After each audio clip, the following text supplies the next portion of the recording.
I served in lots of places in Mexico.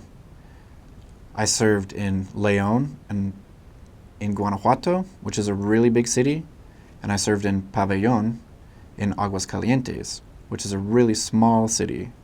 And there's a big difference between the two, in the culture and the way of life and everything.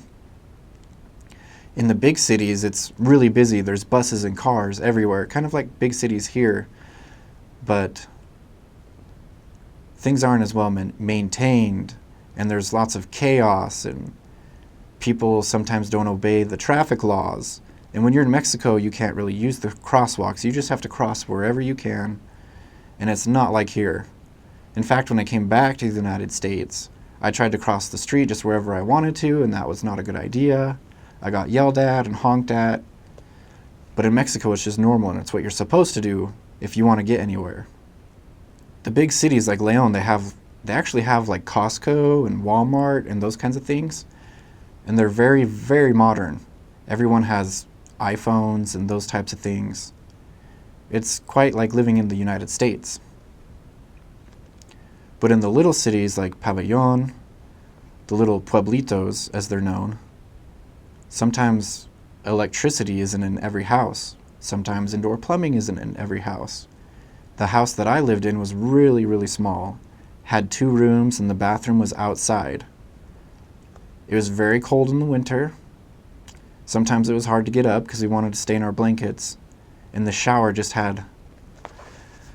was horrible. It was very taunting because the shower was really, really hot. It got really warm.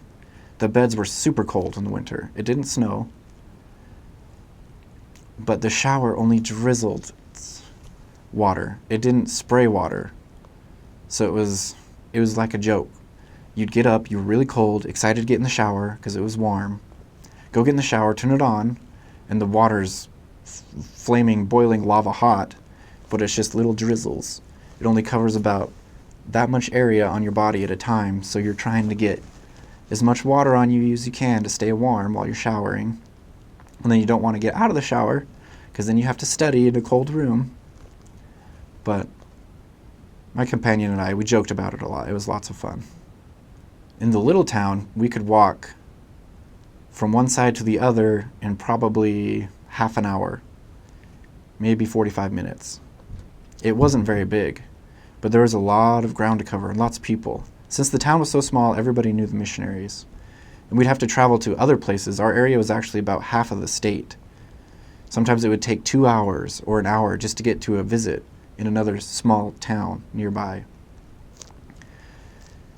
And it's kind of crazy in Mexico. In the small towns, you hear lots of crazy stories about witches or gnomes or there's just or aliens, lots of supernatural stories. They're kind of funny to listen to, kind of fun to get to know, like the culture and the things that they think about there.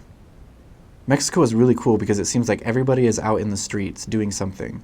They have their little push cart shops or whatever. I mean, they'll make coconut water in the street. They'll make little treats in the street. They'll even make you full-on meals in the street. And it's awesome because you're like, what do we want to eat? And you just go out in the street and you have so many different choices. And everyone's so competitive with each other, so all the prices are super cheap. It's a really fun experience. Tacos were some of my favorite things. I mean, you had tacos on every street corner.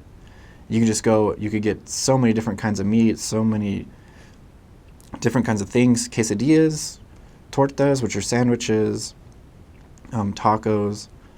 It was great. They love spicy things, chili.